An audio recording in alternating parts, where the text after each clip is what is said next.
اللہ الرحمن الرحیم۔ السلام علیکم ورحمۃ اللہ وبرکاتہ۔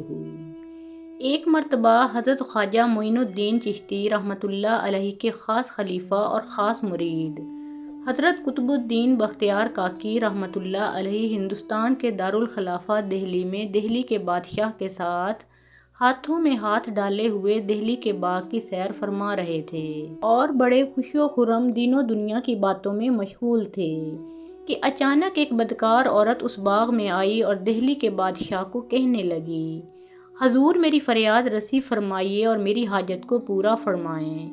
دہلی کے بادشاہ نے کہا کہ بی بی بتا تیری حاجت کیا ہے اور تو کیا لینا چاہتی ہے؟ اس بدکار عورت نے عرض کی، حضور مجھ پر بڑا ظلم ہوا، اور پھر رونے لگی اور کہنے لگی، حضور والا میرا نکاح کر دیجئے کیونکہ میں بڑی مصیبت میں گرفتار ہوں اور مجھے اس مصیبت سے نجات دلا دیجئے۔ دہلی کے بادشاہ نے کہا کہ بی بی تو بتا تو کس کے ساتھ نکاح کرنا چاہتی ہے اور تو کس عذاب میں مبتلا اور تجھے کس آدمی نے عذاب میں مبتلا کیا ہے؟ وہ بدکار عورت کہنے لگی، حضور والا یہ صاحب جو آپ کے ہاتھوں میں ہاتھ ڈال کر سیر میں مست ہیں اور اپنے آپ کو قطب الدین اور وقت کا ولی اور نہ جانے کیا کیا کہلاتے ہیں، انہوں نے میرے ساتھ حرام کاری یعنی زنا کیا ہے، نعوذ باللہ، اور ان کی حرام کاری کی وجہ سے میں حاملہ ہو گئی ہوں اور لوگ پوچھتے ہیں کہ بی بی تو کنواری ہے لیکن یہ بچہ کہاں سے آ گیا ہے؟ حضور والا میں شرم سے خاموش ہو جاتی ہوں، للہ میرے ساتھ انصاف فرمائیں اور مجھے لوگوں کے طنز و طعنہ سے بچا لیں۔ ناظرین گرامی، جب اس بدکار عورت کی یہ بات دہلی کے بادشاہ نے امراء و وزراء اور بادشاہ کے ساتھیوں نے سنی تو ان پر ایک سکتہ کا عالم طاری ہو گیا اور تمام حاضرین حیرت کے عالم میں ایک دوسرے کا منہ تکنے لگے کہ یہ عورت کیا کہتی ہے اور یہ الزام اس پر لگا رہی ہے جس کو خواجہ غریب نواز رحمۃ اللہ علیہ نے دہلی کا قطب بنا کر بھیجا ہے۔ ماجرا کیا ہے؟ کیا ولی بھی نعوذ باللہ ایسی برائی کر سکتے ہیں؟ یہ سوال حاضرین کے ذہنوں میں الجھنے لگا اور ادھر خواجہ قطب الدین بختیار کاکی رحمۃ اللہ علیہ شرمندگی اور ندامت سے سر جھکائے کھڑے ہیں اور سر سے لے کر پاؤں تک پسینے میں ڈوبے ہوئے ہیں اور کہہ رہے ہیں، مولا کریم یہ کیا قیامت آ گئی ہے؟ مولا کریم تو گواہ ہے، میں نے آج تک کسی نامحرم کو بھول کر بھی ایک آنکھ تک نہیں دیکھا، لیکن رب کائنات اس نے تو مجھ پر الزام لگانے کی حد ہی کر دی ہے اور شرم و حیا کی وجہ سے آنکھوں میں آنسو آ گئے اور پھر سر اٹھایا اور اپنا چہرہ اجمیر شریف کی طرف کیا اور عرض کی کہ اے لجپال مرشد اور اللہ کے محبوب ولی، اے میرے پیر، اے میرے ہادی، آپ نے مجھے دہلی میں جب قطب بنا کر بھیجا تھا تو آپ نے فرمایا تھا کہ قطب الدین تم دہلی جاؤ، ہم تمہاری عزت اور عظمت کے محافظ ہیں۔ یا معین الدین، آج ایک بدکار عورت نے میری عزت کی پاکیزگی کو چیلنج کر دیا ہے، میری عظمت کو گھٹانے کا ناکام منصوبہ بنا لیا ہے۔ اے میرے مرشد میری مدد فرماؤ، اے میرے مرشد، آج اگر میری عزت لٹ گئی تو میرا تو جو بگڑے گا سو بگڑے گا، لیکن آپ کی عزت پر بھی حرف آ جائے گا۔ خواجہ قطب الدین بختیار کاکی رحمۃ اللہ علیہ اجمیر شریف کی طرف منہ کر کے امداد کے طالب ہیں۔ ابھی چہرہ اجمیر شریف کی طرف ہی تھا کہ پیروں کے پیر خواجہ معین الدین چشتی رحمۃ اللہ علیہ دہلی کے اس باغ میں پہنچ گئے جس میں ہندوستان دہلی کا بادشاہ، امراء و وزراء، اراکین سلطنت اور خاص خاص حضرات کھڑے ہیں۔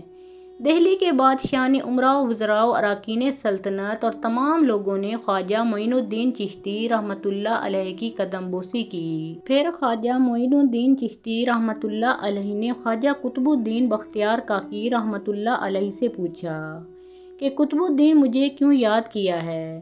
خواجہ قطب الدین بختیار کاکی رحمۃ اللہ علیہ منہ سے تو کچھ نہ بول سکے لیکن آنکھوں سے آنسوؤں کی لڑیاں موتیوں کی طرح کہ داڑھی مبارک تر ہو گئی اور آنکھوں سے گویا اشارہ کیا کہ حضرت یہ وہ بدکار عورت ہے جس نے مجھے آپ کو بلانے پر مجبور کیا ہے۔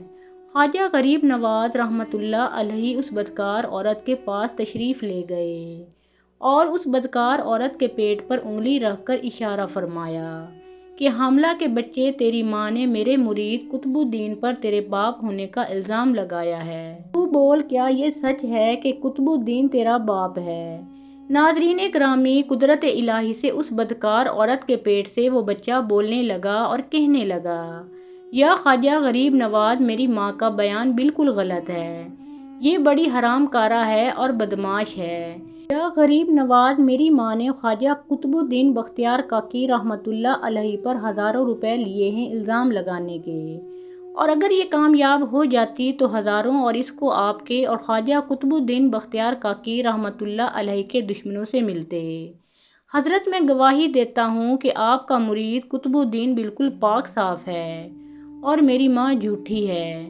جب اس بدکار عورت کے پیٹ سے بچے نے گواہی دی تو تمام حاضرین مجلس نے خواجہ غریب نواز اور قطب الدین بختیار کاکی رحمۃ اللہ علیہ کے قدموں کو چومنا شروع کر دیا، اور اس عورت نے اقرار کیا کہ حضور واقعی قطب الدین بختیار کاکی رحمۃ اللہ علیہ بالکل بے گناہ ہیں، اور خدا کے لیے مجھے معاف فرما دیجیے۔ حضرت قطب الدین بختیار کاکی رحمۃ اللہ علیہ نے کرم فرماتے ہوئے اسے معاف کر دیا۔ ایک مرتبہ خواجہ معین الدین چشتی رحمۃ اللہ علیہ کے ایک دشمن نے خواجہ معین الدین چشتی رحمۃ اللہ علیہ کو قتل کرانے کے لیے ایک کرائے کے قاتل کو بلایا اور اس سے کہا کہ ایک آدمی کو قتل کرنے کے تم کتنے پیسے لیتے ہو؟ اس کرائے کے قاتل نے اپنی قیمت بتائی۔ خواجہ معین الدین چشتی رحمۃ اللہ علیہ کے دشمن نے اس کرائے کے قاتل سے کہا کہ اگر تو خواجہ معین الدین چشتی رحمۃ اللہ علیہ کو جا کر قتل کر دے تو میں تمہیں تمہاری قیمت سے دگنی قیمت ادا کروں گا۔ اس کرایہ کے قاتل نے کہا کہ یہ خواجہ معین الدین چشتی کون ہے؟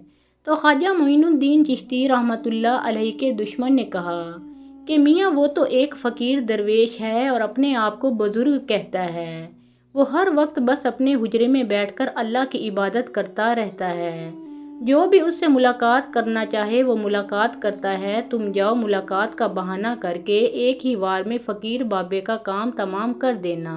اگر تم اس مشن میں کامیاب لوٹے تو میں منہ مانگی قیمت کے علاوہ اور بھی بہت سارے انعام و اکرام سے نوازوں گا، اور یہ لو آدھی رقم، قتل کے بعد بقایا قیمت تمہیں مل جائے گی۔ کرائے کے قاتل نے کہا کہ میاں جی تم گھبراؤ نہیں، میں نے کئی لوگوں کو قتل کیا ہے اور پتہ بھی نہیں چلنے دیا اور دیر بھی کبھی نہیں لگائی، تم میرا انتظار کرو، میں ابھی تمہارے دشمن کو قتل کر کے تمہارے پاس ابھی آیا۔ ناظرین گرامی، وہ کرائے کا قاتل خواجہ معین الدین چشتی رحمۃ اللہ علیہ کے دشمن سے وعدہ کر کے بڑا خوش چلا کہ ابھی حضرت خواجہ غریب نواز رحمۃ اللہ علیہ کو قتل کر کے انعام و اکرام سے مالا مال ہو جاؤں گا۔ وہ کرائے کا قاتل خواجہ معین الدین چشتی رحمۃ اللہ علیہ کے حجرے کے پاس پہنچا۔ کیا دیکھا کہ خواجہ معین الدین چشتی رحمۃ اللہ علیہ اللہ کی یاد میں مست ہیں اور اللہ کی ضربیں لگا رہے ہیں۔ اس نے جاتے ہی خواجہ معین الدین چشتی رحمۃ اللہ علیہ کو سلام عرض کیا۔ حضرت خواجہ غریب نواز رحمۃ اللہ علیہ نے نظریں اٹھائیں اور فرمایا، میاں کیا کام ہے؟ عرض کی، حضور بس آج آپ کی زیارت کا شوق مجھے کھینچ لایا ہے، اس لیے میں آپ کی قدم بوسی کے لیے حاضر ہوا ہوں۔ آپ رحمۃ اللہ علیہ مسکرانے لگے۔ فرمایا، میاں کرائے کے قاتل، جو تم نے ہمارے دشمن سے وعدہ کیا ہوا ہے کہ میں ابھی معین الدین چشتی کو قتل کر کے آتا ہوں، وہ تم پورا کر لو، پھر قدم بوسی بھی کر لینا۔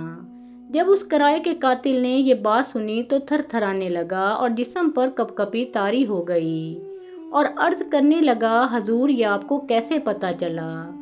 فرمایا، جب تم کو ہمارے دشمن نے بلایا اور قتل کی رقم دی اور تم ہمارے قتل کے ارادے سے چلے تو ہم سب نگاہ ولایت سے دیکھ رہے تھے۔ ارے میاں، جب سے ہم نے اللہ سے دوستی لگائی ہے اس دن سے اللہ نے ہمیں ہر چیز سے باخبر کر دیا ہے۔ جب اس کرائے کے قاتل نے یہ بات سنی تو فوراً قدموں میں جھک گیا۔ عرض کی، حضور مجھے معاف فرما دیجئے اور مجھے اپنا غلام بنا لیجئے اور میرے لیے دعائے مغفرت فرمائیے تاکہ اللہ تعالیٰ میرے گناہوں کو معاف فرما دے۔ حضرت نے مسکراتے ہوئے فرمایا، میں نے تمہیں معاف کر دیا، امید ہے میرا اللہ بھی تمہیں ضرور معاف کر دے گا۔ سبحان اللہ۔ جب اس آدمی نے حضرت خواجہ معین الدین چشتی رحمۃ اللہ علیہ سے یہ سنا کہ اللہ بھی تمہیں معاف فرما دے گا تو فوراً سر نیاز اللہ کی بارگاہ میں جھکا دیا اور رو رو کر توبہ کرنے لگا اور وہ سچے دل سے مسلمان ہو گیا۔ محترم ناظرین، پیارے آقا محمد مصطفیٰ صلی اللہ علیہ وآلہ وسلم کا پیارا نام ایک بار کامنٹ سیکشن میں ضرور لکھیں۔